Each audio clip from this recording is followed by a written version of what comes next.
بسم اللہ الرحمن الرحیم.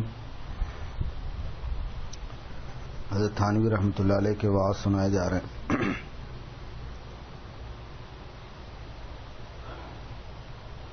اگر کسی شخص کے اندر کبر ہے تو اس کے دو علاج ہیں. کبر کہتے ہیں اپنے کو دوسرے سے اچھا سمجھنا، بڑا سمجھنا.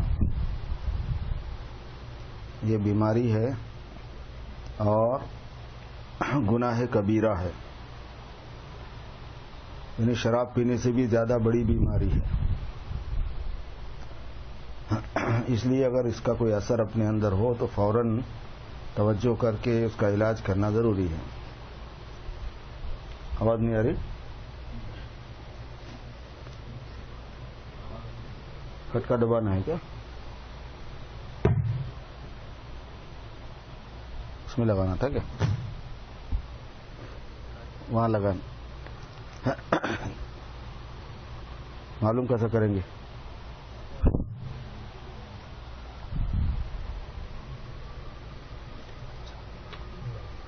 کیا ہوا؟ اب صحیح ہے؟ وہ بچے تو چلے گئے. آواز آ رہی ہے؟ عورتوں میں مستورات میں اگر آواز آ رہی ہے تو کہلا بھیجیں کہ آ رہی ہے.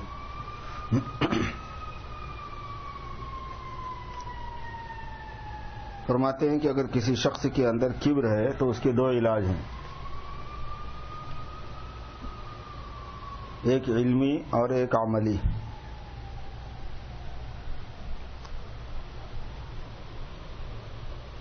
علمی علاج تو مثلا یہ ہے کہ اپنے عیوب کو سوچا کرے اور یوں سمجھے کہ مجھے اپنے عیوب کا یقین کے ساتھ علم ہے، میں اپنی کمزوریوں کو جانتا ہوں، یقین ہے اس کا، اور دوسروں کے عیوب کا، عیبوں کا ظن کے ساتھ علم ہے، گمان ہے کہ اس میں یہ بھی ہوگا، یہ بھی ہوگا، یہ بھی ہوگا. اور جو شخص یقینی معیوب ہو وہ ظنی معیوب سے بدتر ہے. جو یقینی طور پر معیوب ہے وہ زیادہ برا ہے اس سے جو یقینی طور پر عیبدار نہیں ہے. تو اپنے بارے میں معیوب ہونا یقینی ہے چونکہ ہم اپنے عیوب کو جانتے ہیں. دوسرے کے عیوب کو ہم نہیں جانتے اس لیے ظنی ہے، یقینی نہیں ہے.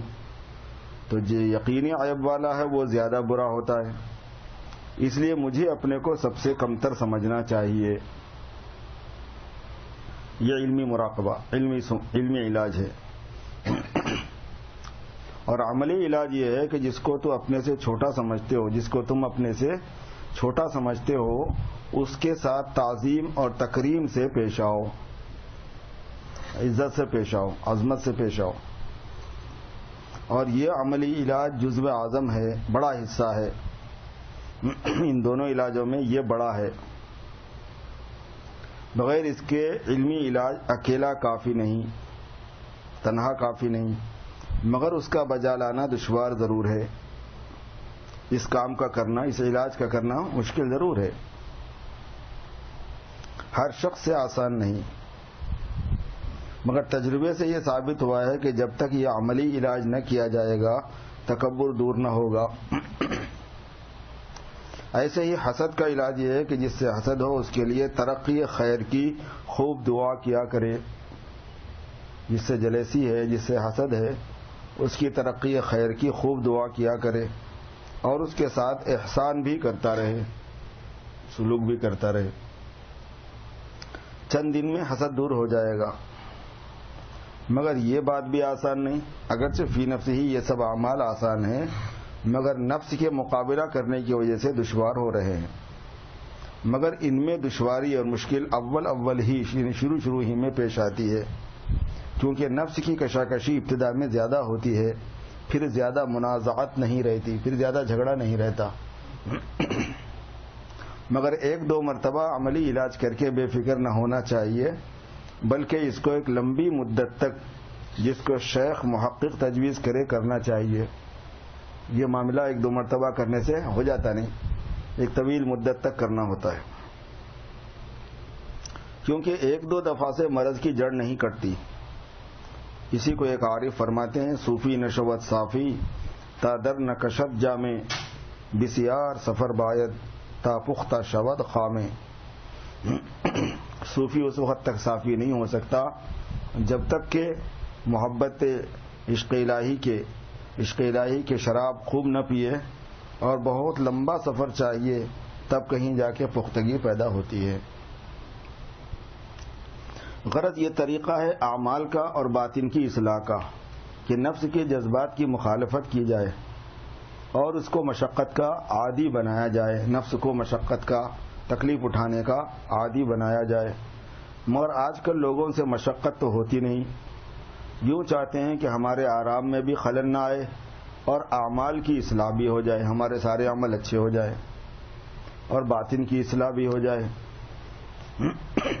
ایک شخص مجھ سے کہنے لگے کہ مجھے ایسا وظیفہ بتا دو جس سے نماز قضا نہ ہو.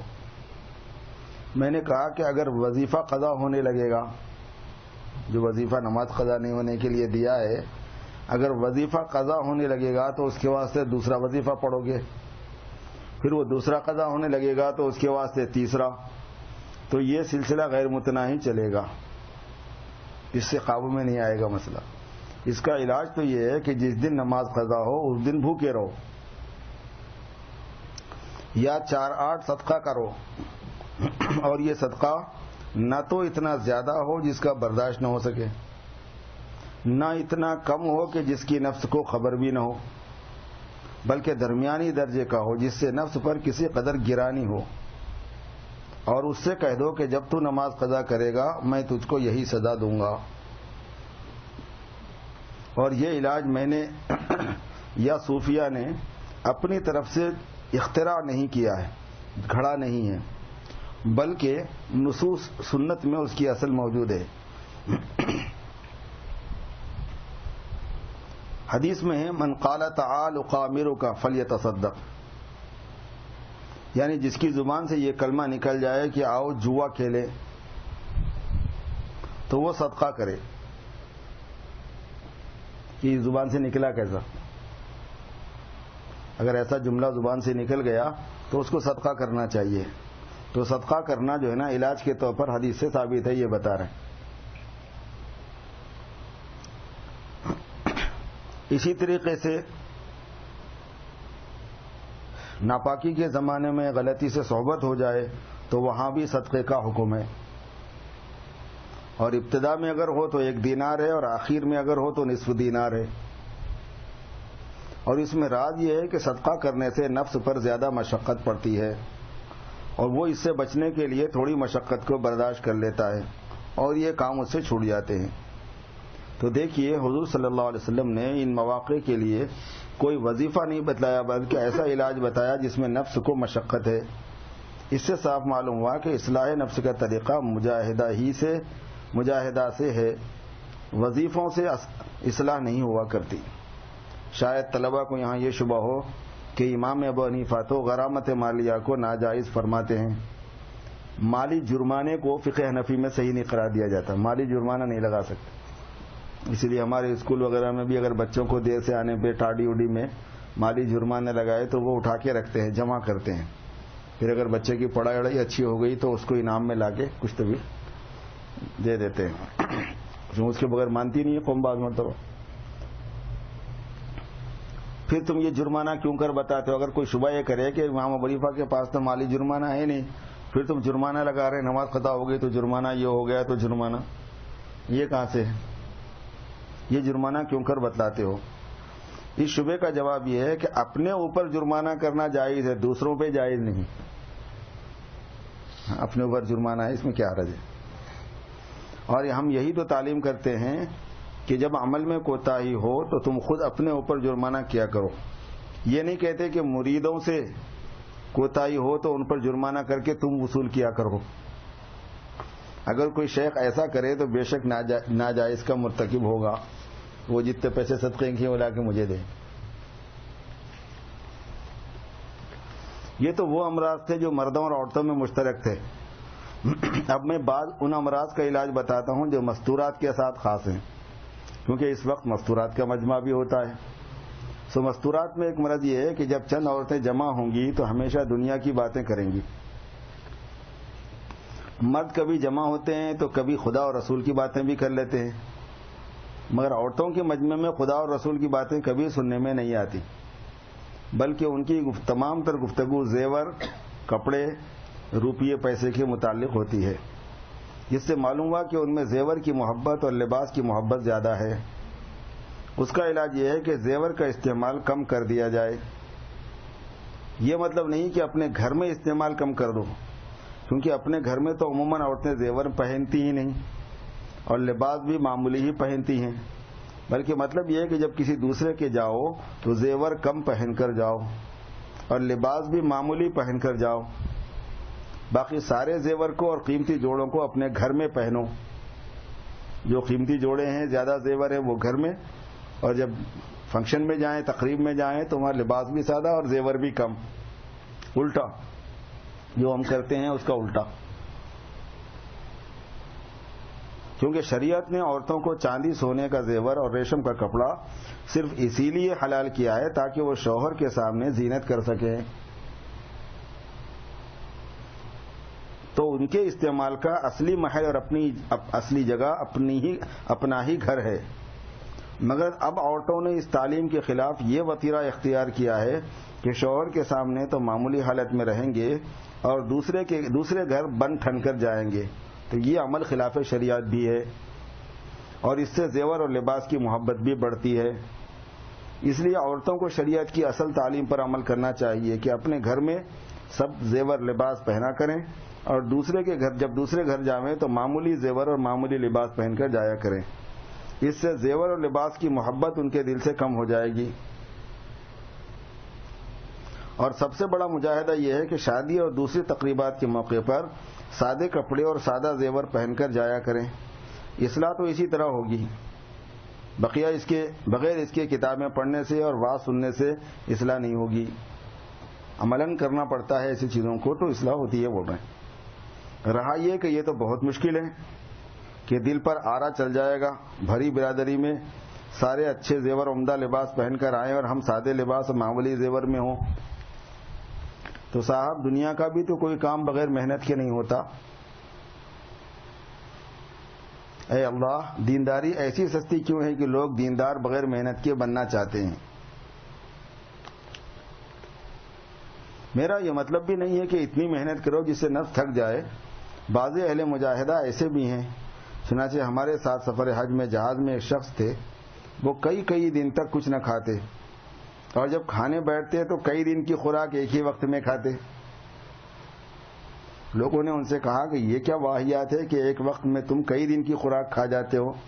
کہا میں مجاہدہ کرتا ہوں، کیونکہ مجاہدے کی ایک قسم کھانا چھوڑنا ہے اور ایک قسم کھانا زیادہ کھانا ہے، کہ اتنا کھائے کہ نفس پریشان ہو جائے. کیونکہ مجاہدے سے مقصود نفس کو پریشان کرنا ہے. وہ جس طرح طعام کے چھوڑنے سے پریشان ہوتا ہے، بہت کھانے سے بھی پریشان ہوتا ہے. سو یہ قول غلط ہے، یعنی یہ بات غلط ہے. مجاہدے سے مقصود نفس کو پریشان کرنا نہیں، بلکہ نفس کو مشقت کا عادی بنانا ہے اور راحت اور تنعم کی عادت سے نکالنا ہے. اور اس کے لیے اتنا مجاہدہ کافی ہے جس سے نفس پر کسی قدر مشقت پڑے، تکلیف پڑے. بہت زیادہ نفس کو پریشان کرنا اچھا نہیں، ورنہ بالکل معطل ہو جائے گا. خوب سمجھ لو، محنت ہمیشہ مستحسن نہیں. خوب سمجھ لو کہ محنت ہمیشہ پسندیدہ نہیں، بلکہ جب اعتدال سے ہو، جب اس پر اچھا نتیجہ مرتب ہو تب ہے. دیکھا جائے کہ اس محنت کے اندر اعتدال ہے کہ نہیں، اور یہ کہ اس کا رزلٹ اور نتیجہ اچھا ہے کہ نہیں. اس پر مجھے یہ باریک چیزیں ہوتی ہیں، صوفیہ کو معلوم ہے یہ بات. بعض مرتبہ بعض لوگ بہت زیادہ مجاہدوں پر ڈال دیتے کہ قربانی دو، مجاہدہ کرو، قربانی دو، مجاہدہ کرو. نتیجہ خراب ہو جا رہا اس کا. تو پھر وہ ایسا مجاہدہ نہیں کرانا چاہیے. اور ایسا مجاہدہ کہ جس کے اندر اعتدال باقی نہیں ہے، پریشان ہو گیا ہے نفس، وہ بھی آدمی کو کچھ نہ کچھ گل کھلائے گا، کسی اور راستے پہ لے جائے گا.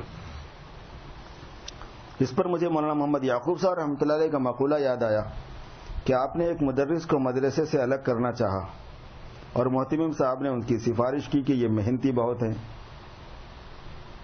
تو مولانا نے فرمایا کہ اگر محنت ہی مطلوب ہے تو مجھے 40 روپے تنخواہ دے کر مدرس اول کیوں بنایا، بلکہ ایک پنساری کو چکی دے کر درسگاہ میں بٹھا دو، وہ مجھ سے زیادہ محنت کرے گا۔ اور مزدوری صرف دعانے۔ مجاہدے میں افراد بھی مذموم ہے، زیادتی بھی مذموم ہے، ناپسندیدہ ہے، بلکہ اعتدال کی رعایت لازم ہے۔ اسی کو شیخ سعدی فرماتے ہیں، نہ چنداں بخور کز دہایت برایت، نہ چنداں کی از ذوف جانت برایت۔ اتنا زیادہ بھی مت کھاؤ کہ باہر آ جائے، اور اتنا بھی کم مت کھاؤ کہ کمزوری کی وجہ سے جان نکل آئے۔ اللہ تعالیٰ نے فرمایا کہ والذین اذا انفقوا لم یسرفوا ولم یقتروا وکان بین ذلک قواما، یعنی خدا کے خاص بندے وہ ہیں کہ جب وہ خرچ کرتے ہیں تو نہ اسراف کرتے ہیں نہ تنگی کرتے ہیں، بلکہ وہ خرچ کے درمیان میں معتدل ہوتا ہے۔ بس مجاہدے میں بھی اعتدال کی رعایت کرنا چاہیے، مگر اس اعتدال کو اپنی رائے سے تجویز نہ کیجیے، کیونکہ بیمار کی رائے بیمار ہوتی ہے۔ اس طریق میں اپنی رائے سے کامیابی نہیں ہوتی۔ اصلاح نفس کے طریق میں اپنی رائے سے اپنی اصلاح کرنے کے طریقوں کو ایجاد کر لے تو اس سے فائدہ نہیں ہوتا، بلکہ کسی محقق سے درجہ اعتدال معلوم کیجیے۔ اللہ تعالیٰ نے ہر زمانے میں علماء قوانین ظاہرہ و باطنہ پیدا کیے ہیں۔ ظاہری قانون یعنی فقہ، جائز ناجائز، حلال حرام، نماز روزے کے مسائل کے ماہرین، اور باطنی قانون یعنی یہ نفس کے تزکیے بات اور اصلاح نفس اور عادتوں کو صحیح کرنا، اس کے ہر زمانے میں اس کے ماہرین پیدا کیے ہیں۔ ان سے رجوع کرو اور ان سے طریق مجاہدہ معلوم کرو۔ پھر جیسے طالبان عمل میں دو فرقے ہیں، ایک وہ جو محنت سے بچنا چاہتے ہیں، دوسرے وہ جو محنت میں غلو کرتے ہیں، اسی طرح طالبان علم میں بھی دو فرقے ہیں، ایک وہ جو یوں چاہتے ہیں کہ ہم کو کچھ کرنا بھی نہ پڑے اور عالم ہو جائے۔ اس کی ترکیب انہوں نے یہ نکالی کہ مدرسے میں داخل ہو کر کسی جماعت میں شریک ہو گئے اور کبھی کبھی درس میں بھی شریک ہو گئے، پھر 10 دن 12 دن کو غائب ہو گئے، نہ مطالعہ ہے، نہ تکرار ہے، نہ سبق کے وقت توجہ ہے۔ جماعت نے کتاب ختم کر لی تو ان کی بھی ختم ہو گئی، تو آیا بول کے معلوم ہو گیا حضرت کو۔ وہ درسیات سے فارغ ہو گئی تو یہ بھی فارغ کہلانے لگے، اگرچہ واقع میں بالکل ہی فارغ ہے، یعنی کورے ہیں۔ یاد رکھو اس طرح علم آیا نہیں کرتا۔ حضرت علی رضی اللہ تعالیٰ عنہ نے ایسو ہی کے واسطے فرمایا ہے، لو کان بذا العلم یدرک بالمنى لو کان ھذا العلم یدرک بالمنى ما کان یبقى فی البریۃ جاہل فاجھد ولا تکسل ولا تک غافلا فندامت العقبى لمن یتکاسل۔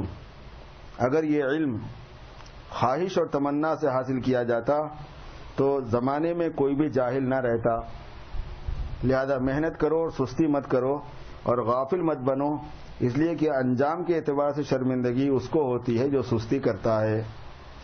یہ ربی کے اشعار کا ترجمہ ہے۔ اور بعض محنت میں افراط کرتے ہیں، زیادتی کرتے ہیں کہ اتنی محنت کرتے ہیں کہ دماغ بھی خراب ہو جائے۔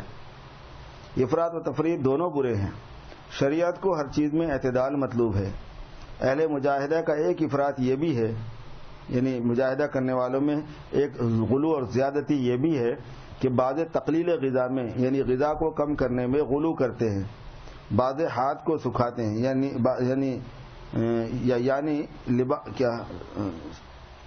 بعض لباس نہیں پہنتے بلکہ آگ سلگا کر سردی گزارتے ہیں۔ یہ وہ مجاہدے ہیں جو آج کل جوگیوں میں رائج ہیں، اور غضب یہ ہے کہ بعض مسلمان بھی ان مجاہدات کو کمال اور جوگیوں کو باکمال سمجھتے ہیں اور ان کے معتقد ہو جاتے ہیں، حالانکہ یہ کچھ کمال نہیں، کیونکہ بدن کو مارنے سے کیا ہوتا ہے؟ مطلب تو وہ مشقت ہے جس سے نفس پر مشقت ہو۔ یہ ضرور ہے کہ مشقت نفس میں بعض دفعہ مشقت جسم کو بھی دخل ہوتا ہے، مگر اس میں اعتدال ضروری ہے۔ مثلا اگر روزہ رکھ لیا جائے، اعتکاف کر لیا جائے، بس یہ مشقت کافی ہے، اس سے زیادہ کی ضرورت نہیں۔ صاحبو، جس طرح طبیب دوا تجویز کر کے اس کی مقدار بھی خود ہی تجویز کرتا ہے، اسی طرح آپ کو مجاہدے کی مقدار بھی شریعت ہی سے معلوم کرنا چاہیے۔ جبکہ اصل مجاہدے کو آپ نے شریعت سے معلوم کر لیا۔ اب یہاں ایک اور بات سمجھیے کہ مجاہدے کی دو قسمیں ہیں۔ ایک مجاہدہ ہے جسمانی کہ نفس کو مشقت کا عادی کیا جائے، مثلا نوافل زیادہ سے زیادہ پڑھنا، نماز کا عادی کرنا، اور روزے کی کثرت سے حرص طعام وغیرہ کو کم کرنا۔ اور ایک مجاہدہ بمعنی مخالفت نفس ہے کہ جس وقت نفس گناہ پر تقاضا کرے اس وقت اس کے تقاضے کی مخالفت کرنا. اصل مقصود یہ دوسرا مجاہدہ ہے. معصیت کے تقاضے کے وقت میں اس کی مخالفت کرنا یہ اصل مقصود ہے اور یہ واجب ہے. اور پہلی قسم کا مجاہدہ بھی اسی کو حاصل کرنے کے واسطے ہے کہ جب نفس مشقت برداشت کرنے کا عادی ہوگا تو اس کو اپنے جذبات کے ضبط کرنے کی بھی عادت ہوگی. لیکن اگر کسی کو بغیر مجاہدے جسمانی فزیکل مجاہدے کے بغیر مخالفت نفس پر قدرت ہو جائے تو اس کو مجاہدے جسمانیہ کی ضرورت نہیں. مگر ایسے لوگ شاذ و نادر ہیں. اسی واسطے صوفیاء نے مجاہدے جسمانیہ کا بھی اہتمام کیا ہے اور ان کے نزدیک اس کے 4 ارکان ہیں: ترک طعام، ترک کلام، ترک منام، ترک اختلاط مال انام. ترک سے مراد قلیل ہے، کھانے کو کم کرنا، بات کو کم کرنا، سونے کو کم کرنا اور لوگوں سے ملنے جلنے کو کم کرنا. ترک کلی مراد نہیں. جو شخص ان ارکان 4 کا عادی ہوگا واقعی وہ اپنے نفس پر قابو یافتہ ہو جائے گا کہ معصیت کے تقاضے کے وقت، گناہ کے تقاضے کے وقت نفس کو ضبط کر سکے گا. مگر میرا مقصود اس وقت مجاہدہ جسمانیہ کا بیان کرنا نہیں ہے بلکہ مجاہدہ نفسانیہ کا بیان مقصود ہے کہ گناہ کے وقت نفس کو روکو اور اس میں جو مشقت لاحق ہوتی ہے اس کو برداشت کرو، کیونکہ بغیر مشقت کے کوئی کام نہیں ہو سکتا، نہ دنیا کا ہو سکتا ہے نہ دین کا ہو سکتا ہے. یہ ہے وہ مسئلہ جس کی ضرورت تھی اور لوگ اس سے غافل ہیں. یعنی مخالفت نفس کے، جب نفس گناہ کا تقاضا کرے اس کی مخالفت کرو. اور یہ بات اس وقت آپ کو حاصل ہوگی جب نفس کی جائز خواہشوں کی بھی مخالفت کیا کرو. مثلا کسی لذیذ چیز کو جی چاہا تو فوراً اس کی خواہش کو پورا نہ کیا جائے بلکہ اس کی درخواست کو رد کر دیا جائے. 10 دفعہ میں سے 1 دفعہ اس کی جائز خواہش پوری کر دی اور 9 دفعہ ٹال دی. جب مباحات میں یعنی جائز باتوں میں تم مخالفت نفس کے عادی ہوگے اس وقت گناہ کے تقاضے کی مخالفت پر آسانی سے قادر ہو جاؤ گے. اور جو شخص مباحات میں یعنی جائز چیزوں میں نفس کو بالکل آزاد رکھتا ہے وہ بعض اوقات تقاضۂ معصیت کے وقت اس کو دبا نہیں سکتا. تجربہ کر کے دیکھ لیا جائے. یہاں سے معلوم ہوا کہ صوفیاء نے جو ارکان 4 مجاہدے کے تجویز کیے ہیں اس میں انہوں نے ابتداء نہیں کیا، کوئی بدعت اختیار نہیں کی. اول تو احادیث میں غور کرنے سے ہر رکن کی اصل مل سکتی ہے. دوسرے انہوں نے تسہیل مخالفت نفس عند ارادت المعصیت، معصیت کے ارادے کے وقت میں نفس کی مخالفت کو آسان کرنے کے لیے مجاہدے کی یہ قسم بطور تدبیر اور علاج کے تجویز کی ہے. تدبیر میں نصوص کی حاجت نہیں. جو تدبیر کی لین کے کام کرنے ہوتے ہیں اس میں شریعت میں وہ تدبیر ہونے کی ضرورت نہیں پڑتی. تدبیر میں نصوص کی ضرورت حاجت نہیں، البتہ نصوص کے خلاف نہیں ہونا چاہیے. نص کہتے ہیں حدیث، قرآن اور حدیث کی بات کو. خلاصہ یہ کہ لوگوں نے جو یہ سمجھ لیا ہے کہ دین کے کاموں میں مشقت برداشت کرنے کی ضرورت نہیں، غلط ہے. بلکہ اصل یہ ہے کہ دین سارا مجاہدہ ہی ہے، کیونکہ دین نام ہے پابندی کا اور پابندی نفس کو گرا ہے. بس بدو مجاہدے کے دین کامل نہیں ہو سکتا. اب میں اس مسئلے کو ان آیات پر منطبق کرنا چاہتا ہوں جو میں نے شروع میں تلاوت کی ہیں. میں نے 3 آیتیں تلاوت کی ہیں. ایک من کان یرجو لقاء اللہ فإن اجر اللہ لآت وهو السمیع العلیم. یہ آیت راجع الی العقیدہ ہے، یعنی یہ عقیدے سے متعلق ہے. ترجمہ اس کا یہ ہے کہ جو لوگ اللہ سے ملنے کی امید رکھتے ہیں تو اللہ کا وہ وقت معین جو ملاقات کے لیے ضرور آنے والا ہے. اور اللہ تبارک و تعالیٰ ان کے اقوال کو خوب سنتے ہیں اور ان کے افعال اور حالات کو خوب جانتے ہیں. مطلب یہ ہے کہ اوپر بعض مسلمانوں کو جو کفار کی تکلیف دینے سے گھبراتے ہیں تنبیہ کی گئی ہے کہ کیا ان کا یہ خیال ہے کہ ان کو صرف اتنی بات پر چھوڑ دیا جائے گا کہ ہم ایمان لے آئے اور ان کی آزمائش نہ کی جائے گی، حالانکہ ہم ان سے پہلے مسلمانوں کو بھی آزمائش سے پرکھ چکے ہیں. اس کے بعد جملہ معترضہ کے طور پر کفار کو یہ مضمون سنایا گیا ہے کہ کیا ان کا یہ خیال ہے کہ وہ ہم سے بچ کر بھاگ جائیں گے، سو ان کی یہ تجویز بہت بیہودہ ہے. اس جملے معترضہ کفار کی تنبیہ کے ساتھ مسلمانوں کی ایک گنا تسلی بھی کر دی گئی کہ کفار کی یہ تکلیف دہیاں، ایذائیں چند روزہ ہیں، پھر ہم ان کو اچھی طرح پکڑنے والے ہیں. اس کے بعد پھر مسلمانوں کی طرف روئے سخن ہے کہ جو لوگ اللہ تعالیٰ سے ملنے کی امید رکھتے ہیں ان کو تو ایسے واقعات سے پریشان نہ ہونا چاہیے کیونکہ اللہ کا وہ وقت مقرر ضرور آنے والا ہے، اس وقت سارا غم غلط ہو جائے گا، اور اللہ تعالیٰ سننے والے جاننے والے ہیں، تو وہ ان کی باتوں کو سنتے ہیں اور کاموں کو جانتے ہیں۔ اس وقت ان کی طاعت قولیہ اور اطاعت فعلیہ، جو اطاعت اللہ تعالیٰ کی بات سے، قول سے اور تسبیح وغیرہ سے، اور جو اطاعت اللہ تبارک و تعالیٰ کی عمل سے، فعل سے، سب کا اجر دے کر ان کو خوش کر دیں گے۔ اس آیت میں رجا سے مراد اعتقاد جازم ہے۔ یرجو من جو امید رکھتا ہے، بلکہ بولے نا، امید رکھنے سے مراد خالی امید رکھنا نہیں، یقین کرنے کے معنی ہے۔ مگر اس میں ایک لطیفہ ہے جس کی وجہ سے اعتقاد کو بعنوان رجا بیان فرمایا، وہ یہ کہ آیت مکی ہے جس کے مخاطب کفار بھی ہیں جو قیامت کے معتقد نہ تھے، منکر تھے، اس لیے اللہ تعالیٰ نے آیت کو رجا و امکان سے شروع فرمایا، جس سے کفار کو بھی انکار نہیں ہو سکتا، کیونکہ استحالے کی تو اس میں کوئی بات ہی نہیں، اور جب ممکن ہے تو ارشاد فرماتے ہیں کہ جس کو لقاء اللہ کا امکان بھی معلوم ہو، ہم اس کو بتلاتے ہیں کہ اس کا وقوع بھی ضرور ہونے والا ہے، بس ہماری خبر کے بعد اس کے واقع ہونے میں شک نہیں کرنا چاہیے۔ وہو السمیع العلیم، یہ صفات یہاں بہت ہی مناسب ہے، کیونکہ ایمان کے دو جز ہیں، ایک تصدیق بالقلب، دل سے تصدیق کرنا، دوسرے اقرار باللسان، کیونکہ قدرت کے وقت اقرار باللسان بھی فرض ہے۔ تو ایمان کے بیان میں ان صفات کا ذکر بہت ہی خوشنما ہے، تاکہ بندوں کو اطمینان ہو جائے کہ ہمارا ایمان خدا تعالیٰ سے مخفی نہیں رہ سکتا، ان کو ضرور اس کا علم ہوتا ہے، تصدیق قلبی کو بھی جانتے ہیں، دل کی تصدیق کو، اور زبانی اقرار کو بھی سنتے ہیں۔ یہ آیت تو باب العقائد کے متعلق تھی۔ اس کے بعد دوسری منزل مجاہدہ ہے، جو عقیدے کی تصحیح سے مؤخر یعنی بعد میں ہے، اور تکمیل اعمال سے مقدم ہے، عمل کو مکمل کرنے سے پہلے ہے، یعنی اعمال کی تحریک تو عقائدی سے ہو جاتی ہے، مگر تکمیل اور رسوخ مجاہدے سے ہوتا ہے۔ اس کا ذکر دوسری آیت میں ہے، من جاہد فإنما یجاہد لنفسہ ان اللہ لغنی عن العالمین، یعنی جو شخص کچھ محنت کرتا ہے وہ اپنے ہی واسطے محنت کرتا ہے، بے شک اللہ تعالیٰ تمام اہل عالم سے بے نیاز ہے، اس کو کسی کی محنت و مجاہدے کی ضرورت نہیں۔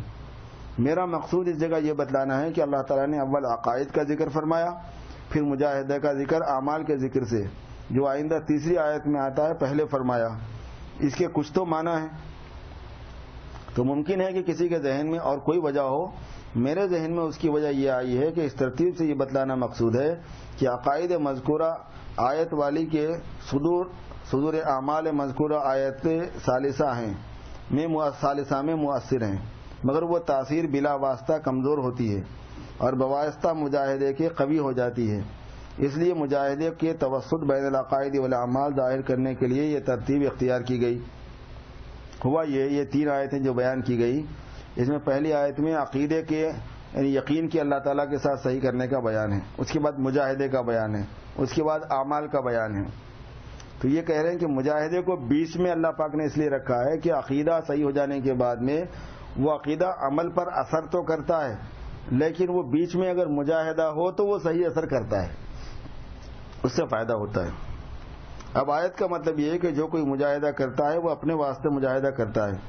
یہ جملہ اس واسطے فرمایا کہ نصیحت کا اثر کامل ہو، کیونکہ جب نصیحت میں ناصح کی کوئی غرض ہوتی ہے تو اثر کم ہوتا ہے، اور دنیا میں بے غرض نصیحت کرنے والے بجز انبیاء کے کوئی نہیں، مگر انبیاء کی نصیحت تو خدا ہی کی نصیحت ہے، وہ تو محض مبلغ اور سفیر ہیں، باقی سب کی کچھ نہ کچھ غرض ہوتی ہے۔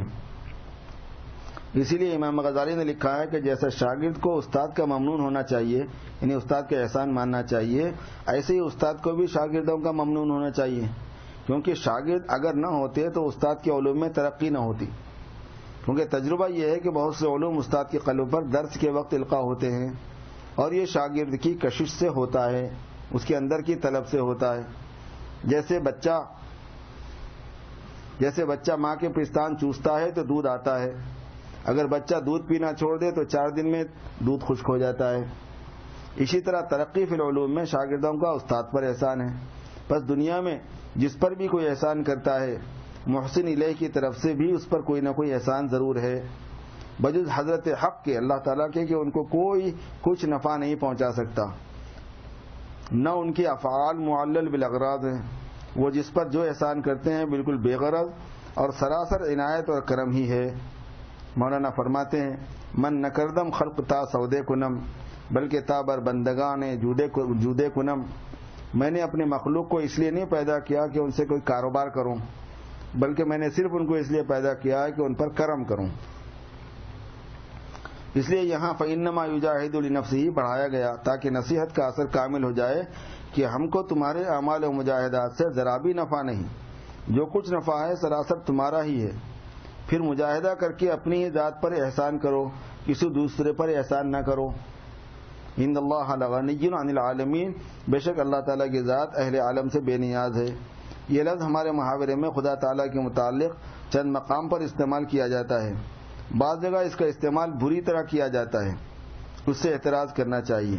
یعنی جب کوئی جوان موت ہو جاتی ہے جو چھوٹے چھوٹے بچے چھوڑ کر مر گیا ہو تو اس وقت برادری والے تعزیت کو جمع ہوتے ہیں اور میت کی موت کا ذکر ہوتا ہے تو ایک کہتا ہے ہائے ہائے کیسا جوان تھا، جوانی چڑھ رہی تھی، دوسرا کہتا ہے اجی ابھی اس نے دنیاوی دیکھا ہی کیا تھا، عمر نے وفا نہ کی، تیسرا کہتا ہے کہ کیسی بے وقت موت ہوئی، بچے کیسے ذرا ذرا سے چھوڑ گیا، ان کی پرورش کی بڑی دقت ہو گئی، چوتھے بوجھ بجھکڑ سب کے جواب میں کہتے ہیں کہ میاں اس کی ذات بڑی بے نیاز ہے، وہ بے پرواہ ذات ہے، وہ جو چاہے کر لے۔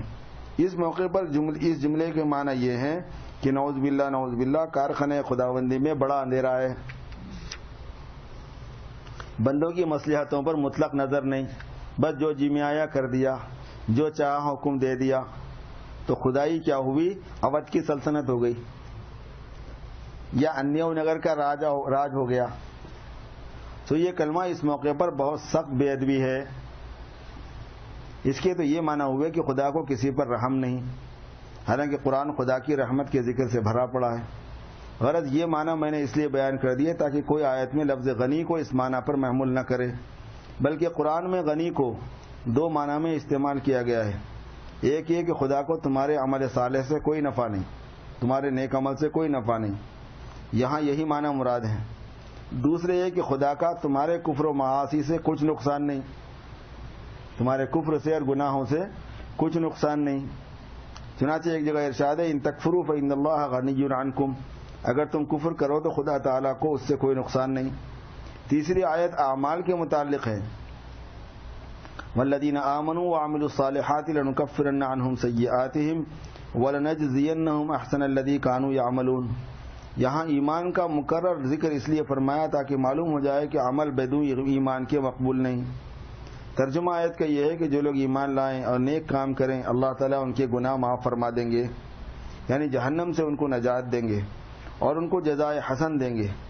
میرا مقصود جو کچھ تھا وہ بحمدللہ حاصل ہو گیا کہ ایمان و عمل صالح مقصود اصلی ہے اور مجاہدہ اسی کی تکمیل کے واسطے ہے کہ بغیر مجاہدے کے عمل صالح علی سبیل الکمال حاصل نہیں ہوتا۔ چنانچہ برادری کی رسمیں بھی لوگوں سے اسی واسطے نہیں چھوٹتی ہیں کہ وہ مجاہدے سے کام نہیں لیتے۔ پرانی رسموں کے چھوڑنے میں نفس کو کلفت ضرور ہوتی ہے، لیکن اگر نفس مجاہدے کا عادی ہو تو اس سے گھبرائے گا نہیں، نہ ذلت کی پرواہ کرے گا، نہ طعن کی پرواہ کرے گا۔ محض اس وجہ سے حقیقت یہ ہے کہ اس معاملے میں ذلت اور طعن کی پرواہ کرنا محض اس وجہ سے ہے کہ دین کی وقات نہیں، دین کی عظمت و بڑائی دل ذہن میں نہیں، یا دیندار بننے کی خواہش نہیں، کیونکہ مشاہدہ یہ ہے کہ جس چیز کی وقات انسان کی نظر میں ہو یا اس سے محبت ہو تو اس کی تحصیل میں ذلت اور طعن کی ہرگز پرواہ نہیں۔ چنانچہ بہت سے شرفاء کو آپ دیکھیں گے کہ وہ بازاری عورتوں سے نکاح کر لیتے ہیں، کیا اس سے برادری میں ان کی ذلت نہیں ہوتی یا لوگ طعن نہیں کرتے؟ مگر چونکہ اس کو اس سے محبت ہے اس لیے کسی کی بات کی پرواہ نہیں کرتا۔ اسی طرح بعض لوگ اپنی لڑکی کو ایسے لڑکے سے بیاہ دیتے ہیں جو ذات میں یا نسب میں کم ہے مگر مالدار بہت بڑا ہے۔ اس موقع پر بھی برادری کی طرف سے بہت کچھ لعنت ملامت ہوتی ہے، مگر نفع کے سامنے کسی بات کی پرواہ نہیں کی جاتی۔ دین ہی اس واسطے رہ گیا ہے کہ یہاں ہر معنی کی پرواہ کی جاتی ہے۔ کوئی کہتا ہے کہ اس میں چھوڑنے میں ذلت ہے، کوئی کہتا ہے کہ برادری طعن کرے گی کہ خرچ کرتے ہوئے جان نکلتی تھی اس لیے شریعت کی آڑ لے کر اس نے ایسا کیا ہے، کوئی کہے گا کہ ان کو دوسروں کے یہاں کھانا ہی آتا ہے کھلانا نہیں آتا۔ میں تسلیم کرتا ہوں کہ برادری سب کچھ کہے گی، لیکن اس کی کیا وجہ ہے کہ سب باتوں میں برادری کے کہنے کی پرواہ نہیں کی جاتی؟ بعض لوگ کسی غریب کی زمین یا گھر کا کوئی حصہ دبا لیتے ہیں، برادری تو وہاں بھی برا بھلا کہتی ہے، کوئی چماری سے یا لونڈوں سے منہ کالا کرتا ہے وہاں بھی تو لوگ اس کو ذلیل کرتے ہیں اور گلی کوچوں میں برا بھلا کہتے پھرتے ہیں. اگر تم برادری کی باتوں کو ایسے ہی ماننے والے ہو تو برائے کرم ان باتوں میں بھی برادری کی تان و ملامت کی پرواہ کر لیا کرو. کچھ نہیں تو محض بہانہ ہے، ورنہ حقیقت یہ ہے کہ تمہارا خود اس میں کرنے کو جی چاہتا ہے. اگر تمہارا جینا چاہتا تو تم کسی کی بھی پرواہ نہ کرتے، جیسے دوسرے کاموں میں کسی کی پرواہ نہیں کرتے. پھر جو لوگ برادری کی ملامت کے بہانہ کرتے ہیں ان کے واسطے ٹھیک اور جواب ہے، وہ ہے کہ جیسے تمہاری دنیا کی ایک برادری ہے دین کی بھی ایک برادری ہے، یعنی علماء اور صلحاء. ہم نے مانا کہ اس میں چھوڑنے میں دنیا کی برادری تم کو برا کہے گی مگر دینی برادری تم کو اچھا کہے گی. دین کے اعتبار سے رسوم کو اور غلط طریقوں کو چھوڑو گے شادی بیاہ کے موقع پر تو برا کہنے والے اگر ہیں خاندان میں تو آپ کی جو دینی برادری ہے وہ اچھا کہے گی اور شاباشی دے گی اور تمہارے حق میں دعا کرے گی. اور اس سے بڑھ کر ایک بات ہے وہ یہ ہے کہ اللہ تعالیٰ تم سے خوش ہوں گے اور رسول اللہ صلی اللہ علیہ وسلم راضی ہوں گے. اور اللہ تعالیٰ کی رضامندی کتنی بڑی چیز ہے. افسوس خدا کے مقابلے میں برادری کی رضامندی کی پرواہ کرنا کتنی سخت بات ہے. یہ تو وہی بات ہوئی شعیب علیہ السلام نے اپنی قوم کی حالت کے متعلق فرمائی تھی، یا قوم راحتی اعز علیکم من اللہ واتخذتموہ وراءکم ظہریہ ان ربی بما تعملون محیط. بعض لوگ آپس میں نا اتفاقی رکھتے ہیں اور مصالحت نہیں کرتے، وہ بھی اسی واسطے کہ مشقت سے گھبراتے ہیں. اگر وہ نفس کو مجاہدے کا عادی کر لیتے تو کسی کو ایک دوسرے سے معافی چاہنے میں پس و پیش نہ ہوتا. اگرچہ معافی چاہنا ابتداءً بہت مشکل ہے مگر جو شخص مجاہدے سے نفس کو پامال کر چکا ہے اس کے لیے ایک بھنگی سے بھی معافی چاہنا دشوار نہیں. اگر کسی بہت ہی حقیر سے حقیر آدمی سے بھی معافی چاہنا پڑا تو مشکل نہیں اس کے لیے. اور یہاں سے معلوم ہوا کہ آج کل جو لوگ نفاق و اتحاد کا لیکچر دیتے ہیں یہ کافی نہیں، بلکہ ضرورت اس کی ہے کہ یہ لیکچرار بھی اور لیکچر سننے والے بھی پہلے مجاہدے سے نفس کی اصلاح کریں. بغیر اس کے ہرگز اتفاق و اتحاد قائم نہیں ہو سکتا. چنانچہ اگر اس لیکچرار ہی کی رائے سے کوئی دوسرا شخص کسی میں مخالفت ظاہر کر دے تو یہ اتحاد اور اتفاق کا سب لیکچر بھول جائیں گے اور دوسرے کی مخالفت اور تذلیل اور تحقیر کے در پہ ہو جائیں گے. پھر دونوں میں ایسی بری طرح مخالفت چلتی ہے کہ اخبار کے کالم دونوں کی طرف سے گالیوں میں بھرے ہوئے شائع ہوتے ہیں، جس سے دونوں کی تہذیب اور اتفاق اور اتحاد کی حقیقت کھل جاتی ہے. حاجی صاحب قدس سرہ فرمایا کا ارشاد ہے کہ لوگ اتفاق اور اتحاد کے لیے تقریریں تو کرتے ہیں مگر اس کی جڑ کوئی مضبوط نہیں کرتا ہے، اور اتفاق کی جڑ تواضع ہے. متکبرین میں کبھی اتفاق نہیں ہو سکتا. اگر ہوگا تو اسی طرح کہ ایک شخص اپنے تکبر کو چھوڑ کر تواضع اختیار کرے. سبحان اللہ، یہ مقولہ آب زر سے لکھنے کے قابل ہے، اور یہ ایسے حجرہ نشین کا مقولہ ہے جس نے سیاسی میدان میں قدم بھی نہیں رکھا، مگر واللہ سب سیاستداں ان کے سامنے بچے ہوتے ہیں. کوئی شخص بھی اتفاق اور اتحاد کے لیے اس سے بہتر نسخہ نہیں بتلا سکتا.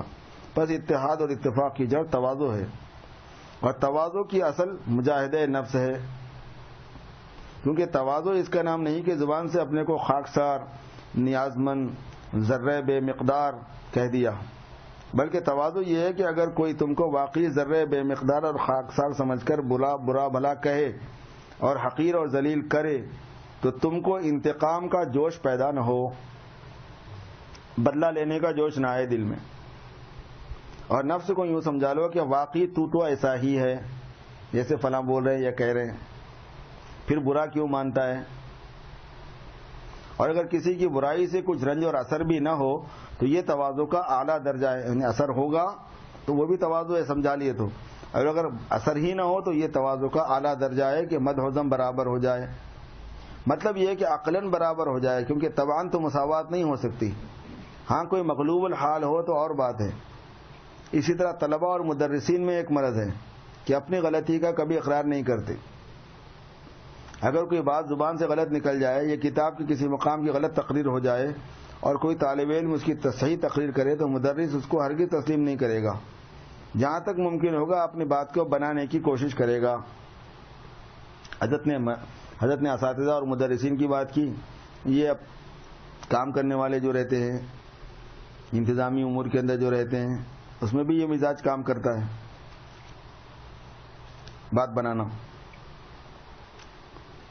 اس کا بھی منشا یہی ہے کہ نفس کو یہ ہے کہ یہ شخص نفس کو مشقت میں ڈالنا نہیں چاہتا اور مشقت سے بچانا چاہتا ہے، کیونکہ غلطی کا اقرار کر لینا نفس پر بہت گرا ہے، اور گرانی کی وجہ یہ ہے کہ نفس اس کو سبب ذلت سمجھتا ہے، حالانکہ یہ بالکل غلط ہے۔ بخدا اقرار خطا سے، غلطی کو مان لینے سے اور عزت بڑھ جاتی ہے۔ ہم نے حضرت مولانا محمد یعقوب صاحب رحمۃ اللہ علیہ کو بارہا دیکھا ہے کہ جب درس کے وقت کتاب کی کسی مقام پر شبہ ہو جاتا تو کتاب ہاتھ میں لے کر اپنے ماتحت مدرس کے پاس چلے جاتے اور فرماتے کہ مجھے اس مقام پر سر صدر نہیں ہوا، ذرا آپ اس کی تقریر فرما دیں۔ بھلا مدرس سے اول ہو کر ماتحت مدرس سے ایسی درخواست کرنا کوئی معمولی بات تھی؟ بہت بڑی بات تھی، مگر کیا اس سے نعوذ باللہ مولانا کی عزت و وقار کم ہو گئی؟ بخدا ہرگز نہیں، بلکہ پہلے سے زیادہ ہو گئی۔ چنانچہ آج یہ بات مولانا کی خوبیوں میں بیان کی جا رہی ہے، اور ان کے دیکھنے والے آج ان صورتوں کو ترستے ہیں کہ ہائے وہ لوگ کہاں گئے جن کو باوجود کمال کے اپنے نقص کے اقرار میں ذرا بھی پس و پیش نہ تھا۔ اور اب ایسا زمانہ آ گیا کہ ناقصوں کو بھی اپنے نقص کے اقرار سے عار ہے، بلکہ وہ اپنے لیے کمال کے مدعی ہیں۔ حضرت مولانا محمد یعقوب صاحب رحمۃ اللہ علیہ کی یہ بھی عادت تھی کہ درس کے وقت اگر کسی مقام کی تقریر میں آپ سے لغزش ہو جاتی اور کوئی ادنا طالب علم پھر عرض کر دیتا کہ حضرت اس مقام کا مطلب تو یہ معلوم ہوتا ہے، تو مولانا فوراً اس کی بات کو ہاں ہاں کر کے صاف فرما دیتے کہ میں نے غلطی کی، صحیح مطلب وہ ہے جو تم نے بیان کیا۔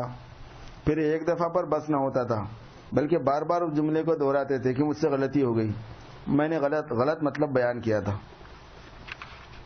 وہ طالب علم شرمندہ ہو جاتا کہ میں نے ناحق تقریر کی، مگر مولانا اپنی غلطی کے اقرار سے نہ رکتے تھے، اور واللہ اس سے مولانا کی عزت و محبت اور عظمت پہلے سے زیادہ بڑھتی تھی۔ بس نفس کا یہ خیال غلط ہے کہ اپنی غلطی کے اقرار کرنے سے ذلت ہوتی ہے، اور بالفرض اگر ذلت ہوتی بھی ہے تو کیا تم کوئی کام ذلت کا نہیں کرتے؟ اگر ایسے ہی ذلت سے بچنا ہے تو کسی شخص کے مکان سے طلبہ کھانا بھی نہ لایا کریں اور کوئی مولوی چندے کے واسطے بھی نہ جایا کریں، اس میں ذلت نہیں ہوتی۔ بخدا جب مولوی چندے کے لیے دورہ کرتے ہیں عوام اس کو بہت ذلیل سمجھتے ہیں، خصوصاً جب چندے میں خطاب خاص ہو اور دوسرے پر جبر بھی ہوتا ہے۔ اسی لیے مجھے ایسے چندے کے جواز میں کلام ہے جو دوسرے پر زبردستی کر کے لیا جائے، مگر طلبہ و علماء اس کے جواز کی کوشش کرتے ہیں اور ذلت کی پرواہ نہیں کرتے۔ پھر اقرار خطائی میں ذلت کی پرواہ کیوں ہے؟ اپنی غلطی کو ماننے میں ہی ذلیل ہونا کیا ہے؟ بس وجہ یہ ہے کہ چندہ وغیرہ میں اگرچہ ذلت ہے مگر روپیہ تو ملتا ہے، اور غلطی کے اقرار میں روپیہ نہیں ملتا۔ تو آپ تو اہل علم ہیں، آپ کی نظر نفع عاجل پر نہ ہونا چاہیے بلکہ نفع عاجل پر ہونا چاہیے، یعنی آخرت کے نفع پر ہونا چاہیے، دنیا کے نفع پر نہیں۔ اور ظاہر ہے کہ غلطی کا اقرار کر لینا خدا کی رضا کا سبب ہے۔ حدیث میں ہے من ترک الجدال والمراء بنی لہ بیت فی الجنہ او کما قال، کہ جو آدمی جھگڑا اور آپس میں بحث کرنے کو چھوڑ دے اور اس کی وجہ سے ظاہر ہے کہ اس کی سبکی ہوتی ہے خاموش ہو جانے کی وجہ سے، تو اس کے لیے جنت میں مکان بنا دیا جاتا ہے۔ اور کہاں تک فروع بیان کروں، آپ غور کر کے دیکھیں گے تو آپ کو معلوم ہوگا کہ ہم جتنے گناہوں میں مبتلا ہیں سب کی اصل یہ ہے کہ ہم نفس کو مشقت سے بچانا چاہتے ہیں، اور جتنے عوامر کو ہم ترک کر رہے ہیں، اللہ تعالیٰ کے حکموں کو عوامر کو ترک کر رہے ہیں، اس کی اصل وجہ بھی یہی ہے۔ پس معلوم ہوا کہ اصلاح اعمال نفس کا مدار عادی مجاہدہ ہے۔ اسی مسئلے کو بتانے کے واسطے اس وقت یہ بیان اختیار کیا تھا جو الحمدللہ بقدر ضرورت بیان ہو گیا۔ اب دعا کیجئے کہ حق تعالی شانہ گناہوں کے چھوڑنے کی ہم کو ہمت عطا فرمائیں کہ یہی مجاہدے کی حقیقت ہے۔ پھر اس پر دو کامیابیاں مرتب ہوں گی، ایک تو بڑی کامیابی خود گناہوں کا چھوٹ جانا ہے، دوسرے کیونکہ جرائم کا نہ ہونا یا کم ہونا بھی بڑی کامیابی ہے، دوسرے رزق میں وسعت ہوگی، کیونکہ اعمال صالحہ کو اور گناہوں کے چھوڑنے کو رزق کی وسعت میں بہت بڑا دخل ہے۔ حق تعالیٰ فرماتے ہیں وَلَوْ أَنَّ أَهْلَ الْقُرَىٰ آمَنُوا وَاتَّقَوْا لَفَتَحْنَا عَلَيْهِمْ بَرَكَاتٍ مِّنَ السَّمَاءِ وَالْأَرْضِ وَلَٰكِن كَذَّبُوا فَأَخَذْنَاهُم بِمَا كَانُوا يَكْسِبُونَ۔ اگر بستی والے ایمان اور تقوی اختیار کریں تو ہم آسمان و زمین سے برکتوں کے دروازے کھول دیں، لیکن لوگ جھٹلاتے ہیں، اس وجہ سے ہم ان کو پکڑتے ہیں۔ اسی طرح معاصی کو، گناہوں کو تنگی رزق اور نزول بلا میں بڑا دخل ہے۔ چنانچہ حدیث میں ہے کہ جس قوم میں سود کی کثرت ہوگی اللہ تعالیٰ اس پر قحط مسلط کر دیں گے، جس قوم میں زنا کی کثرت ہوگی اس پر طاعون وغیرہ اور ایسے امراض مسلط ہوں گے جو پہلے لوگوں نے دیکھے بھی نہ ہوں۔ پس مجاہدے میں ظاہری اور باطنی دونوں طرح کی کامیابی ہے، بلکہ یوں کہیے کہ دینی اور دنیاوی اور تمدنی اور سیاسی تمام مصالح کی بنیاد اور جڑ یہی ہے کہ انسان اپنے نفس کو مخالفت کا عادی بنائے اور نفس کو مشقت کا عادی بنائے۔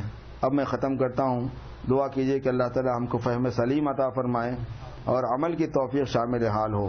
وصلی اللہ تعالی علی سیدنا و مولانا محمد وعلی آلہ واصحابہ وبارک وسلم وآخر دعوانا الحمدللہ رب العالمین۔ وہ 3 وقت سے جو بیان سن رہے تھے وہ اب جا کے ہوا ہو۔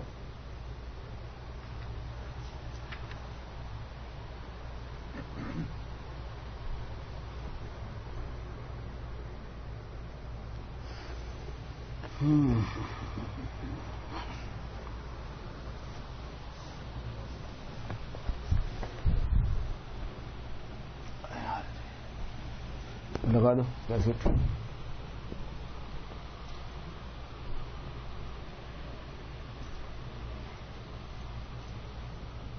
اس کو نکالو۔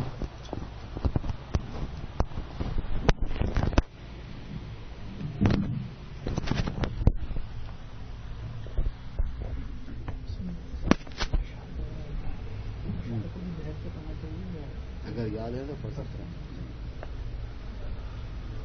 جن لوگوں کو اشعار یاد ہو گئے ہیں پڑھتے پڑھتے تو اگر وہ پڑھنا چاہیں تو اشعار بھی ذکر کے ساتھ پڑھ سکتے ہیں، جن کو یاد نہیں ہے وہ تو نہیں پڑھ سکتے۔ نفی اس بات کے ذکر نفی اس بات کے ساتھ شوق اور یکسوئی اور دھیان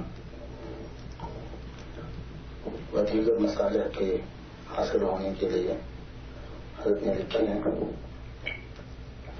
ناظرین حضرات کبھی کبھی ان کے ساتھ ان کو سنتے ہوئے ان کو پڑھتے ہوئے ذکر کر لیں تو اس سے انشاءاللہ تعالی شوق میں اضافہ ہوگا، کیفیت میں اضافہ ہوگا، طبیعت لگے گی۔ بسم اللہ الرحمن الرحیم، نحمده ونصلی علی رسوله الکریم، اما بعد۔ یا اللہ یا رحمان یا رحیم یا ذا الجلال والاکرام یا حی یا قیوم برحمتک استغیث اسألک ان تحیی قلبی بنور معرفتک ابدا یا اللہ۔ یار رہے یا رب تو میرا اور میں تیرا یار رہوں، مجھ کو فقط تجھ سے ہو محبت، خلق سے میں بیدار رہوں، ہر دم ذکر و فکر میں تیرے مست رہوں، سرشار رہوں، ہوش رہی نہ مجھ کو کسی کا، تیرا مگر ہوشیار رہوں۔ اب تو رہے بس دادن آخر ورد زباں ہے میرے الہ، لا الہ الا اللہ، لا الہ الا اللہ، لا الہ الا اللہ، لا الہ الا اللہ، لا الہ الا اللہ، لا الہ الا اللہ، لا الہ الا اللہ، لا الہ الا اللہ، لا الہ الا اللہ، لا الہ الا اللہ۔ تیرے سوا